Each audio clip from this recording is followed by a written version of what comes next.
Welcome. This is the ninth in the weekly series on the Teleios Man.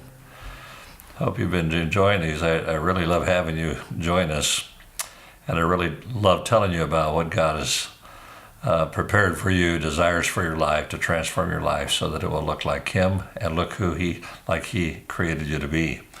We're going to be talking today about your money, which is a major problem in most marriages. Major. It's one of the biggest causes for a breakup. Generally, one of the personalities, one of the spouses is more adept at money than the other one, and generally there's a conflict if that is the case.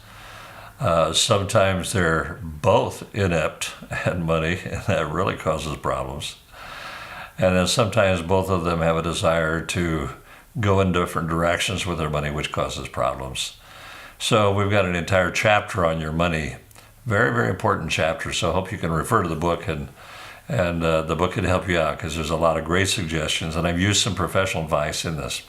Now, I wish that I could tell you that I was really, really good at this in my early marriage. And I can tell you I was really, really bad. My wife was taught to save, and I was taught to spend. I'm not sure they taught me that. I think it just comes natural. But I'm one of those instant gratification persons that I don't want to wait for it. I want it right now without having to actually save for it.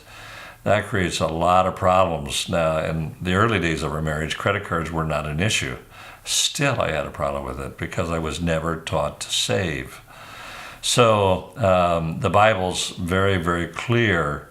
In fact, it talks a lot about money. Matthew 25, obviously, much of the chapter is devoted to this particular topic about the good steward, what he does with his money, the 5-talent man, 2-talent man, 1-talent man. And we're not talking about talents of ability. This was talents of silver. So it really was an immense amount of money that was given to the 5-talent man, and he doubled that money that was given to him. As a good steward, he was able to make that money grow and double. So to the 2-talent man, and then the 1-talent man, he had a problem. So verse 28 says, "Take the talent from him and give it to him who has the 10 talents. For to everyone who has will more be given." This is amazing. God is evidently not socialistic in his philosophy. So God says, take the one who has zero money, who did nothing with his money, take his talent away from him and give it to the one who had 5. God didn't even give it to the one who had 2 talents, because God rewards those that are diligent about what they have. He would have rewarded the 1-talent guy. Even what he has was taken away, and cast he calls him a worthless servant, into the outer darkness. In that place there will be weeping and gnashing of teeth. So in this particular chapter, in this particular verse of Scripture, it gives us an indication of God's desire for us to be good stewards. So God says, if you steward what you have, I will give you more. But if you don't steward what you have, I'm going to take away what even you do have. This is a big issue in today's society. We are a credit spending society. We buy things on credit rather than save for it. And it presents an incredible problem for us. The man who wrote in the book, his name is Michael Papst, a financial advisor, lives in Pennsylvania now, retired, and spends part of his time in Florida. Writes much of the book, this particular chapter in the book. And I had him share in one of our men's Teleios summits. And he came and he shared with them, and the first thing he said was, take your credit cards and get a pair of scissors and cut them up. I thought, wow, that's putting it succinctly and wisely. Take your credit cards and get a pair of scissors, invest in a pair of scissors, cut up your credit cards. Meaning that is such a major problem, and because it presents such problems in marriage, because we never save for anything. We go ahead and must have it now and have it on credit, which then presents problems in our future. Whenever you have to buy from somebody else, you become indebted to them. When you have to borrow, you become indebted to them.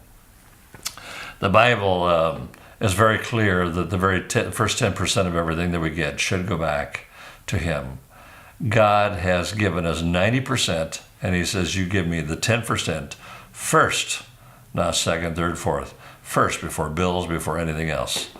It is a pattern that I have had, Debbie's had, our children have, grandchildren. The very first 10% isn't yours, it's God's. Give it to Him. Secondly, save the second 10%. This sounds really simplistic. Save it until you have months prepared for your future, months of emergency fund. Then after that, you can save for your children's future. And now we're saving for our grandchildren's, great-grandchildren's future.